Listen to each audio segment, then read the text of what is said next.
Adakah rakyat Malaysia sudah tidak sayangkan negara? Pekerja P-Hailing kantoi seruduk parti. Demikian tajuk berita Sinar Harian yang disiarkan pada 27 Februari lalu. Sikap tamak seorang pekerja P-Hailing mencari duit tepi memakan diri selepas dia diberkas ketika cubaan membawa keluar 6 pendatang asing tanpa izin parti dari Kota Baru Kelantan minggu lalu, lapor akhbar berkenaan. Perbuatan jahat pekerja tersebut dikantoikan oleh pasukan taktikal khas Immigration atau PASTAK yang melancarkan ops khas menyerbu beberapa lokasi sekitar Kota Baru sejak Sabtu lalu. Pada 28 Februari pula, akhbar berita harian memaknai laporan mengenai kejayaan PASTAK menumpaskan kegiatan tikung darat dikenali ahli Rohingya yang menyediakan rumah tumpangan buat pendatang asing tanpa izin parti warga Myanmar yang mendarat di Kelantan. Tindakan pantas anggota PASTAK berjaya menahan suspek yang dikenali sebagai ahli berketurunan etnik Rohingya dan dipercayai dalang utama sindiket ini, ujar Ketua Pengarah Immigration Datuk Roslin Jusof dalam kenyataannya seperti dipetik. Roslin berkata PASTAK menemui sepucuk pistol angin ketika memeriksa kediaman ahli. Susulan serbuan sebuah rumah di sekitar pengkalan kubur Kota Baru, pihak Immigration berjaya menangkap seorang lelaki Rohingya dikenali sebagai Rahim yang dipercayai dalang dan orang kanan ahli. PASTAK turut menahan 4 lelaki warga Myanmar dan merampas sebuah kereta Perodua Viva.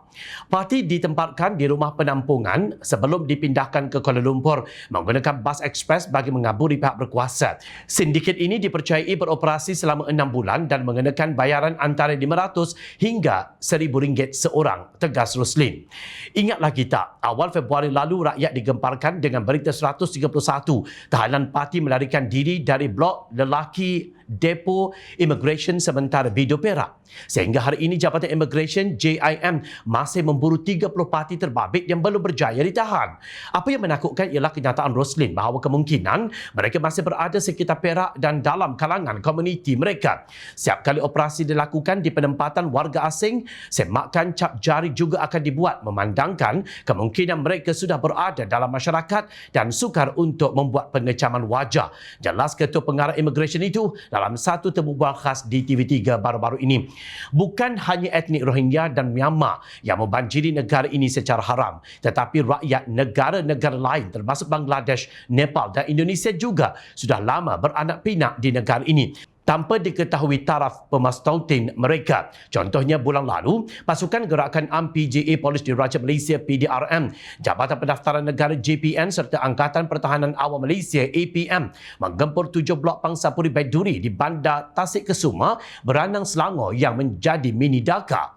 Ketua Pengarah Immigration menegaskan bahawa daripada 752 warga asing yang diperiksa, seramai 561 orang terdiri daripada 447 lelaki, 87 wanita serta 27 kanak-kanak berusia antara 3 bulan hingga 55 tahun telah ditahan. Maklumat diperolehi pasukan operasi mendapati hampir 80% kediaman di Pangsapuri ini didiami warga asing yang mendatangkan kebimbangan terhadap penduduk tempatan. Majoriti warga asing yang tinggal di sini menyewa rumah dengan bayaran antara RM600 hingga RM800 sebulan, dengan ada antaranya didiami sehingga 10 orang, kata Roslin seperti dipetik Berita Harian 20 Januari lalu. Roslin berkata Pangsapuri terbabit adalah antara 220 lokasi hotspot warga asing di seluruh negara, dengan Selangor mencatatkan jumlah tertinggi lokasi hotspot. Menurut beliau, warga asing apabila sudah lama tinggal di satu-satu tempat, jumlah mereka semakin ramai.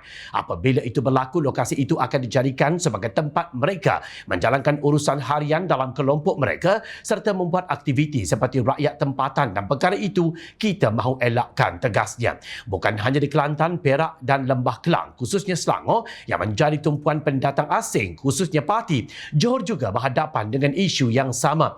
Minggu lepas di Johor, operasi pemeriksaan dijalankan oleh JIM ke atas 26 premis di Johor Bahru dan 2 premis di Mersing, membongkar aktiviti warga asing yang menggaji parti. Dalam operasi berkenaan, seramai 147 orang warga asing serta tempatan telah diperiksa dan 65 daripada mereka ditahan, termasuk seorang warga Bangladesh yang bertindak sebagai pengurus premis yang menggajikan warga asing sebagai pekerja. Kata Pengarah Immigration Johor, Baharudin Tahir dalam kenyataan di Petik Harian Metro 14 Februari. Negara seumpama dikepung di segenap sudut oleh pendatang asing, khususnya parti. Anehnya, industri sawit negara dikatakan menanggung kerugian nilai ekspor sebanyak 7.9 bilion ringgit setahun akibat kekurangan hampir 40,000 tenaga kerja. Puncanya menurut Menteri Peladangan dan Komoditi Datuk Seri Johari Abdul Ghani, lambakan buruh asing di sektor pengilangan seramai 160,000 serta perkhidmatan 27,000 orang yang tidak boleh dipindahkan untuk berkhidmat dalam sektor peladangan komuniti berkenaan. Masalahnya ialah mereka dibawa masuk atas tiket manufacturing atau pengilangan dan services iaitu perkhidmatan menyebabkan mereka enggan bekerja di ladang, kata Johari di Dewan Rakyat kemarin. Persoalannya apa yang terjadi kepada lebihan sejumlah 187,000 tenaga kerja asing yang gagal mendapat pekerjaan untuk mereka. Adakah akhirnya mereka akan menyelinap keluar dan berganding bahu dengan gerombolan sedia ada untuk mengkucak-kacirkan sektor ekonomi negara dan keharmonian masyarakatnya? Enough is enough.